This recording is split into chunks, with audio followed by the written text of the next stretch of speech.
Well, watch how David responded to the news. This man came and said, hey, I got Saul, he's dead, I did it. Aren't you proud? Watch David's response, verses 11 and 12, here in chapter 1. Then David took hold of his clothes and tore them. That's a sign of grief. And so did all the men who were with him. And they mourned and wept and fasted until evening for Saul and for Jonathan his son, and for the people of the Lord, and for the house of Israel, because they had fallen by the sword. Now don't forget who Saul was. Saul was the man who had multiple times tried to kill David. He'd hunted him like a wild animal. He had kept him on the run for 10 years. This was the man, Saul was the man that we see David's heart show up. Saul was the man that David was grieving for his loss. Instead of hatred, there was grief. Instead of rejoicing over his enemy's death, there was mourning. David grieved the loss of God's anointed king that Saul was. He even wrote a song of lament. David wrote most of the Psalms. You can go through and find his name on a lot of those. He wrote a song of lament to be sung by God's people over the loss of Saul and Jonathan. We find it here in chapter 1, verses 19 through 27. You can read the whole thing. I'm just going to read a couple pieces to show you. It says, verse 19, your glory, O Israel, is slain on your high places. How the mighty have fallen. Verse 23, Saul and Jonathan, beloved and lovely, in life and death, they were not divided. They were swifter than eagles, stronger than lions. He's upholding them. Verse 27, how the mighty have fallen and the weapons of war perished. So he wrote a song of grief for the nation to sing. Not only that, watch how he responded to the Amalekite man who came and told him about Saul's death. Look at verses 14 through 16. David said to him, how is it you were not afraid to put out your hand to destroy the Lord's anointed? Then David called one of the young men and said, go, execute him. And he struck him down so that he died. And David said to the Amalekite man, your blood be on your head, for your own mouth has testified against you, saying, I have killed the Lord's anointed. He had the man who claimed to have killed Saul, he had him executed. Right? Like, this man, this Amalekite man, should have recognized the sanctity of God's anointed king. He should have been terrified to touch him. Because remember, that's what David did. When David was fleeing from Saul, had multiple chances to take Saul out instead of Saul trying to kill him. He didn't. He said, no, I'm not going to touch the Lord's anointed. He repeated that multiple times. I'm not touching the Lord's anointed. I'm not going to gain the throne improperly. God promised it to me. I'm not going to do it myself. I'm going to allow God to do it. This Amalekite man said a whole different mindset. He's like, I'm going to manipulate this whole situation to my ends. And what happened? He paid the ultimate price. So here's the point. David revealed his heart in his response to Saul's death. That's what we see here. David revealed his passionate love for God, a man after God's own heart. David revealed that here by the way he responded to his enemy Saul dying. Because he could have, think about it, he could have rejoiced that Saul's gone. My opponent is gone. The pathway to the throne is clear now. I got this. I'm king now. It's clear, but he doesn't do that.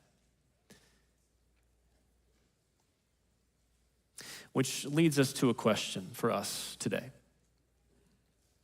Is that how you love your enemies?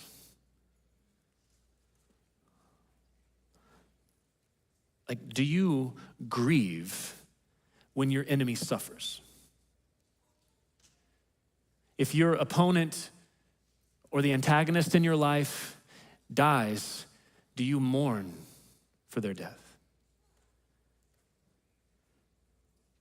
Or are you more apt to throw a party? Like, man, they deserved it. They got what they deserved finally. And listen, we saw this as we studied Romans 12 this summer. One of the most challenging realignment statements in Romans 12, verses 19 and 20. Beloved, never avenge yourselves, but leave it to the wrath of God. For it is written, vengeance is mine, I will repay, says the Lord. To the contrary, if your enemy is hungry, feed him. If he's thirsty, give him something to drink. For by so doing, you will heap burning coals on his head. It doesn't say if he's hungry, laugh at him. If he's thirsty, keep pushing him further away. No, it says you provide. You love them. Again, remember, David had multiple opportunities to take out his enemy, to kill Saul, but he didn't do it. Because he trusted that God's justice is perfect. Our revenge is never perfect. We don't know the situation fully. We will not do it rightly, and we'll be guilty on the other side of it. So David trusted God to deal with the situation. And you know what? It ended up actually way better for David than if he had taken Saul out some other way, some other time. It ended up better for David because no one could accuse David of anything at this point. He's in a whole different part of the country. He had no knowledge of it even happening. And now David is the king. His hands were clean. Why? Because of Romans 12, that mentality. He said, I'm going to overcome evil with good. I'm not gonna, like Martin Luther King Jr. said, I'm not gonna overcome evil with evil because that just multiplies evil. I'm gonna overcome evil with good. And we see the result. And so let's just play this out for us. If that attitude is true of us, if that's commanded of us, don't you think that should mean our lives look pretty different than the way of the world, even than what they commonly do? It means things should be very different in how we speak about those who oppose us, those who are considered enemies, those who are antagonizing us. We should speak differently about them. Our social media usage should be very different in the way we speak about people that way. Our bumper stickers on our car should not be just like everybody else's in the world. If this is the mentality, if Jesus said to love your enemies and to pray for those who persecute you, we should refuse to rejoice when someone on the other side of the aisle suffers. We should be radically different in the way we treat those who oppose us. Now, I'm not saying we trust those people, but I am saying we ought to speak as well as we can of them, even if they've hurt us. We should try to honor what we can in that image bearer of God like we are. And yes, we don't give everything away to them, but despite their failures toward us, if Jesus looked at his enemies and said, Father, forgive them, we can do the same. That's what David models so well. His heart was so in love with God that he could love his enemy by grieving his enemy's death, by honoring him through a song, this man who'd persecuted him. I mean, that's the kind of king that God wanted, right?